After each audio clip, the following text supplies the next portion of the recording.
That's right, Razorback fans. You read the title correctly. I'm bringing back an oldie but a goodie.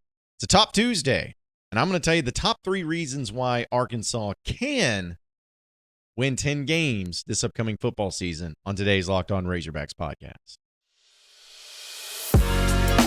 You are Locked On Razorbacks, your daily podcast on the Arkansas Razorbacks, part of the Locked On Podcast Network, your team every day.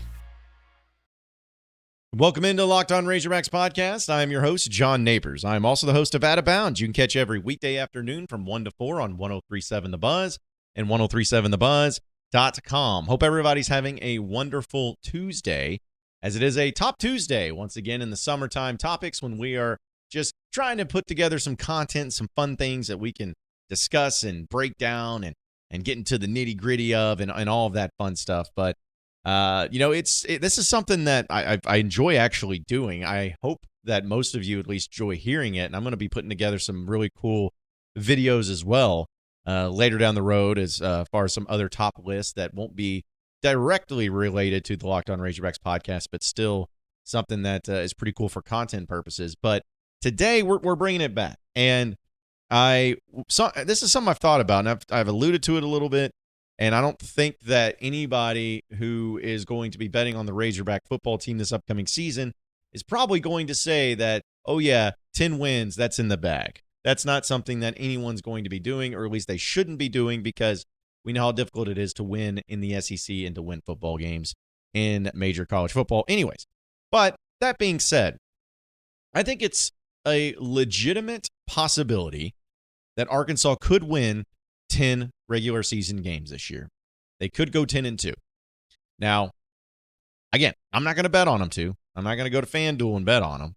But I think that there are reasons to believe that they could pull it off, because I think getting to the 10-win mark at a place like Arkansas, one, is not impossible. We've seen it done many times. In fact, this millennium, it's happened 3 times that Arkansas has made it to 10 wins. And if you compare that to some of the other teams in the SEC, that's actually more than most. I think Ole Miss celebrated their first 10-win season like ever just the other year. Mississippi State has never gotten to that point. A&M, I believe, has only had that happen once, when I think it was the Johnny Manziel year. Could be wrong, but it hasn't happened that often. Obviously, you're going to have it happen pretty frequently with Bama and LSU and Georgia and Florida and all of that. I think South Carolina's also have 3 double-digit wins. But the point is this: it's not impossible to have it happen at Arkansas. And we're going to talk about the reasons why it can this year, why it can happen this year, why Arkansas can get to 10 wins this season for the first time since 2011, and do it with a few particular reasons as to why. So let's dive into it. And again, we're going to go to 3, 2, 1. It's like the old classic top 3 reasons, however you want to put it. We're going to go through that basis, and I'm sure everyone's going to fully agree. And the comment section is going to be completely and totally rational, and it's not going to be filled with a bunch of trolls from other SEC fan bases that have nothing better to do with their lives. So let's go ahead and kick it off with the schedule. The schedule. I've talked about the schedule in depth a lot this past offseason, or literally when we found out the schedule itself. And it's been finalized and everything, and there are a few things that I really love about it and a few things that I don't love about it at all. But here's the thing. When it comes to your schedule overall, generally speaking, going into the season, this is the easiest one that I can remember. Maybe besides the Chad Morris years with that schedule, but it didn't matter if you played high school kids. You would have lost those games because Chad Morris was that disgustingly awful as a head coach. So throw that out. But in the years of Brett Bielema, in the years of Bobby Petrino, even in the years of Houston Nutt, it's always been some of the most difficult schedule and the difficult games you've ever had to deal with and ever had to face. But this year might be the easiest one. And here's why. And I want to be clear. I'm not saying it's going to be easy. I'm saying it's easier. And the reason being is because your non-conference games, first and foremost, most important thing, and to why this is a much easier schedule to deal with. You have 4 non-conference games against 4 very beatable opponents that you should beat, and they're all at home, or at least in the state of Arkansas. Western Carolina at War Memorial Stadium, you should win. Kent State and Fayetteville, you should win. BYU in Fayetteville, you should win. And also Florida International in Fayetteville, you should win. That's 4 wins. That's 4 wins right there. You're nearly halfway there with your non-conference schedule alone because those are teams that you're better than. They're at home, and you should win. And this isn't even a can get to this thing. If you don't win all 4 of your non-conference games, something's wrong. There's an issue. You don't have Cincinnati on the schedule. You don't have Liberty on the schedule. You don't have on the road out west on the schedule. You don't have Bobby Petrino, at least as a head coach with Missouri State, on the schedule. You don't have Texas yet. I mean, you don't have any games that just seem so far-fetched of you actually being able to win. That's 4 wins and should be 4 wins right there, okay? So moving on through, we got to look at the SEC schedule. In the SEC schedule, you're still in the West. This is the final year. We're in the SEC West, and you have your 2 Eastern opponents that you will be facing off against. All right? So here's what we're looking at. Your home schedule isn't great, but your road schedule is kind of brutal. But let's look at it again, silver linings, looking at it as to why you can win 10 games, okay? So your home games against Auburn, Mississippi State, and Missouri. Those are your 3 SEC home games. Now, Auburn and Mississippi State are both breaking in new coaches, okay? Hugh Freeze, of course, has been a lot more established than Will Arnett. And I think that Hugh Freeze might have success at Auburn. But I don't believe that right out of the gate he's going to go out there and win 8 to 10 games. I don't think so. It's going to take a little bit to get it going. And it's also because I don't really see them having a quarterback, or at least an effective one to be able to get them to that level. So I think that is a very winnable game against Auburn. Mississippi State at home, you have Coach Arnett. You don't have Mike Leach. God rest his soul. But we have a guy that is very unproven, and he's in the SEC, and he's going on the road into a hostile environment into Arkansas. And that'll be Arkansas's very first SEC home game. And so I believe that should be a win. And then you have Missouri at home, which, dadgummit, if you don't beat them this year, there's going to be some hell to pay. There's going to be some problems. We're going to have some issues. Sick of losing to those losers. And so I think Arkansas should take care of business in that one too, as far as your 3 easiest games, especially in the SEC, are those 3 games, and they're all in Fayetteville at home. So you're talking about 7 of your home games right there. You should go undefeated at home. You are better than all those teams. Now, again, it's not saying you will for sure, but I believe going into the season right now with the teams, with the rosters, with the coaches, with everything going on, you are a better team than all those teams that you play at home. And you should win all your games, and you should get to 7 wins. So that leads, all right, so you need 3 more wins. 3 more wins. You got 4 road games in the SEC, and you got a neutral site game. Okay. So we'll start with the neutral site game, Texas A&M. It's a stupid game. I never know what to expect out of this game. There's dumb things that happen every time. Arkansas has been the better team and should have won these games so much more often than what they have. But for whatever reason, spooky, weird stuff. I don't know if it's the ghost of, somebody haunting Arkansas in this game down in Jerry World, but you never know what to expect. Arkansas should have won last year. They won the year before. It's just the way it is. It's a weird game that's down there. And so that one, flip a coin. Flip a coin for that one. A&M may be a better team, but Jimbo Fisher doesn't scare me. Bobby Petrino's there, but again, it could be disastrous. It could be great. I'm leaning towards it not working out just as of right now, just because I think it never works out well when you have a forced marriage between a coach and an offensive coordinator and that coach who wants to call plays. So coin flip that one. All right. Then you have your true road games at Ole Miss, at Alabama, at LSU, and at Florida. Okay. At LSU is your very first SEC game, and it's in late September. We're not going to win that game. I wouldn't predict. I know Arkansas LSU has been a weird series as it is. You never know what's going to happen in those. But considering it's in hot September down in Baton Rouge, and they got a really good team, I'd just be hard-pressed to think Arkansas wins that game. I'm hopeful, but I'm not picking them. And then you have at Ole Miss, your next road game in the SEC. And Ole Miss does not scare me whatsoever. Lane Kiffin does not scare me whatsoever. Since Lane Kiffin's been at Ole Miss, you've practically owned them. Like, you destroyed them last year. You destroyed them in 2020.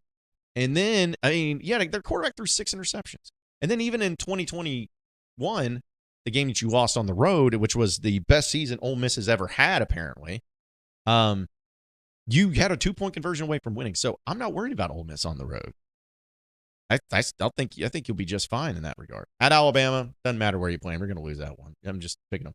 And then at Florida is the most interesting one, because Florida at that point in time in November could be still really good, or they could be falling off the wagon hard. They could be having some bad issues there.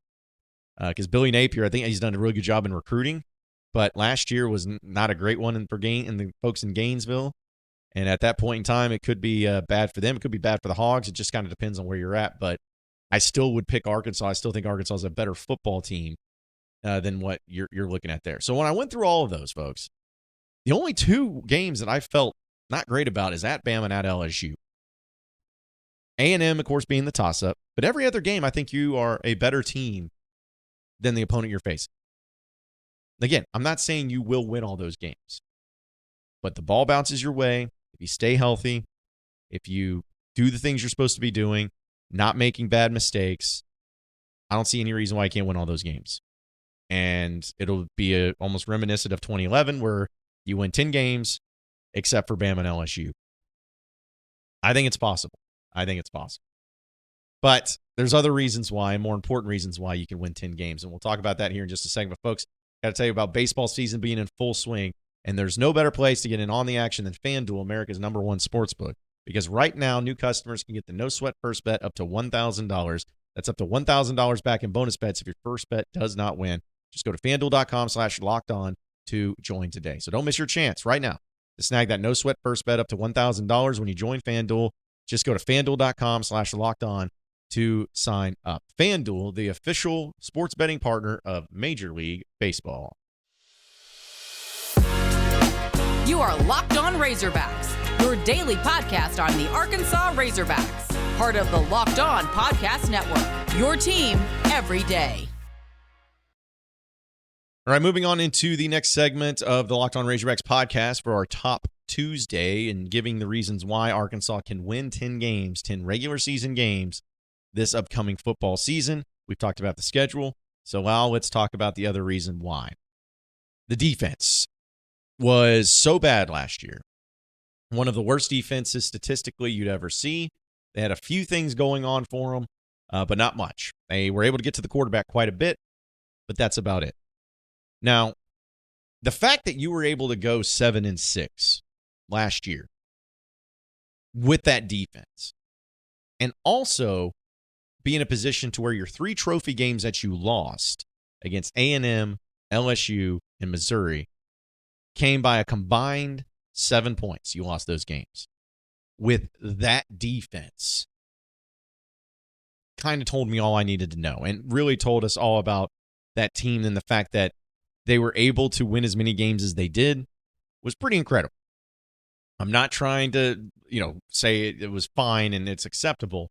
Just saying that if you went into a season and said that one team was going to have, without a doubt, the worst, and I mean the worst defense, especially in the passing defense side of things, in the country statistically, and you have it in the SEC, and you still go 7-6, that's impressive.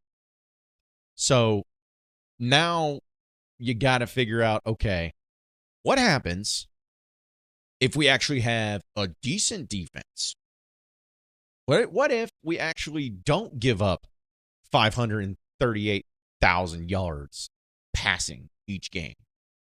What then? What does this team look like? Well, I believe that some of the things that they've done in the offseason, and the coaching changes that they've done, and also the transfers that they have brought in, are going to be a huge difference maker in turning this defense completely and totally around. Does that mean that they're going to be #1 in the SEC? No. But you are going to be a better defense. You gave up over 30 points per game last year. The defense is going to be better. You're giving up like 400 yards passing, or SEC 300 yards passing per game defensively through the air. That's going to be better. And you're going to have a lot of guys in positions, whether it's from the transfer portal or whatever it may be, that are going to be reasons why you get better at it. And let's just look at it from this perspective, okay? So the transfer portal, you got Jeff Coate from Missouri, who was a huge get, and you got John Morgan from Pitt, as well as Landon Jackson, and you got a few other guys there too. That's really going to make a difference on this D line. Like you got Torian Carter coming back. Hopefully he's healthy and ready to go, but he's an experienced guy inside. You have other guys that's played like Eric Gregory. You got Zach Williams. You got just Shad Stewart. You got guys that have actually played and had experience, as a Nico Davalier, however you say his name. Cameron Ball, another one that had a lot of experience. So you got plenty of depth there. And out of the portal, you got some big-time guys. So I think D-line, you're going to be much more improved. But it's about and in the linebacker, we'll get to the most important part of the secondary, but even in the linebacker, you don't have Drew Sanders, which is a huge loss. Like you don't see you having a player like Drew Sanders here. And Bumper Pool was about as solid as they come when it comes to just being a high IQ, smart football player who was always at the right place at the right time. But you're talking about a guy like Antonio Greer that you've brought in from the transfer portal, who's huge. You got Chris Paul, who was also a huge get and a huge guy that's coming back in here. Jaheim Thomas, the transfer from Cincinnati, one of the best ones grading out as far as linebackers in the SEC according to Pro Football Focus. You got him. Jordan Crook, who had some experience there too. So, will the linebackers be elite? I don't know, but will they be good? I think so, because you still have some quality depth there and some players. But it comes down to the secondary. That's what it's all about. It comes down to the secondary. And I think that you got rid of the players that were on the team, or at least you don't have the players on the team anymore that were killing you just all over the place on so many different plays and in so many different coverages. I think you are automatically improved there. You got Dwight McLaughlin back, who is, I think, the best cornerback and the best defensive back on this team this year, and one of the better ones actually in the SEC. So you have him back, all right? You also have Quincy McAdoo, who really, really, of course, we don't know about his car wreck accident. Like, that's still something that's scary. But if he's fully healthy and ready to go, that's a huge get. We'll see how it goes. But we know that he's really good. And even Hudson Clark, my buddy, the no-fly zone, Hud Island, who's actually better than what people give him credit for. I'll always defend him because I think it's ridiculous that people defend him. I think I know why. I think we all know why when people hate on him. But you got experience coming back. At least those are the three players that were not the reasons why your defense was so bad. It was always in the safety position and just not having the depth there too. But you're talking about getting Al Walcott from Baylor, huge addition, as he's been somebody that they've been really high on. You get Jaheim Singletary, the transfer from Georgia, who is a former 5-star player. He's in the secondary now. You still got TJ Metcalf, who we know has got a lot of upside, and he's a very young player, but definitely got some upside there. You're talking about also, they got more defensive backs they know what to do with, just, again, off of depth and depth alone. You got Lorando Johnson, who's also the other transfer out of Baylor, who has had a lot of praises coming his way. You got experienced guys like Malik Chavis, Jaden Johnson, Ladarius Bishop. I know people can say whatever they want, but it's like experience does matter. So I think you mixing in the new talent brought in with also the transfers that you brought in too, and the amount of depth that you have at that position, I think you're going to be light years better. And so just based on that alone, if your defense, again, you went 7-6 last year, this close to going 9-3, this close with the worst defense Arkansas has ever fielded. Just saying something, at least in the secondary. And you were this close to going 9-3. Imagine what happens when you actually do have a defense that is competent and can make stops and can get off the field on third down. Because I think that's going to be the biggest key this year, is get the guys off the field on third down. That's been a killer for Arkansas for many years. And I know it's easier said than done, but if you can just be a defense that, I hate the bend not break cliche, but it's true, just be a middle-of-the-pack SEC defense that's able to get stops on third down, get the offense back on the field, give your defense time to rest and not get worn down and frustrated, you'll automatically be a team that's in the hunt for 10 wins at Arkansas. You can be that team. But as much as we love the schedule and talking about why Arkansas can win 10 games, and as much as we love the defense upgrades that they have this year about why this team can win 10 games, one particular reason, the number one reason why Arkansas can win 10 games this year. And we'll talk about it next on the Locked On Razorbacks podcast, so stay with us. You are Locked On Razorbacks, your daily podcast on the Arkansas Razorbacks, part of the Locked On Podcast Network, your team every day. All right, so final segment on the Locked On Razorbacks podcast. Now you know exactly the number one reason why. I mean, you probably already knew going into it. The number one reason why Arkansas can win 10 games this year is because of who you have behind the center in K.J. Jefferson. He's a redshirt senior now, which is amazing that he's been here as long as he has. But in the 2 years that he has been the starting quarterback at Arkansas, he has gotten better each year. Now, last year, unfortunately for him, he wasn't able to stay as healthy, missing 2 full games. Played in 1 game against Liberty that you could tell he was not himself, not fully healthy, but he's ready to go. He's feeling good. He's got a new offensive coordinator, a guy in Dan Enos that I think is going to really shore up and key up the particular things that is going to make him ready for the next level and ready in the NFL. And Arkansas overall is going to be a better offense because of it. And it's going to be because of K.J. Jefferson. As I put in the caption there, Superman's cape is red for a reason because K.J. Jefferson is as close to a Superman as you'll ever have at a quarterback position like at Arkansas. No people outside the state of Arkansas, and when they're talking about the SEC and SEC quarterbacks, a lot of times they feel like they try to downgrade KJ. And I hate that because it's like you look at his stats, man, and you can't deny the fact that he is not incredible at what he does. I still think he's the best quarterback going into this upcoming season in the SEC. When I go to SEC Media Days next month, this isn't a bias, this isn't a fanboy take. It's just my reality where I think I'm going to vote KJ Jefferson as SEC quarterback first team preseason. I'm going to do that because of his numbers, because of what he's done, his consistency, and what he means to the team. And, you know, if you think about it this way, this past year, he started in 11 of 13 games. He passed for 2,648 yards, 24 touchdowns, and 5 interceptions. Completing 68% of his passes. Okay? That's what he did last year, all right? So think about this. The year before, when he had Traylon Burks, when, you know, the Arkansas won 9 games and everything, he played in 2 less games in 2021 and had more yards in 2022 through the air. He had also more touchdown passes than he did in 2021 and also had more rushing touchdowns than he did in 2021, and a higher completion percentage than what he did in 2021, while playing 2 less games. Imagine if KJ Jefferson would have played fully last year and all the games have been healthy. I think Arkansas at least beats LSU because that was the problem in that game. Arkansas beats LSU if KJ Jefferson's in that game. Do they beat Mississippi State on the road? Probably not. I don't know. The defense was pretty putrid, but I think it would have been a lot different on those goal line situations, but it's always woulda, coulda, shoulda. We don't need to play that game. The point is that when KJ's on the field, he's that dude. He has slowly and surely become one of my favorite Arkansas quarterbacks.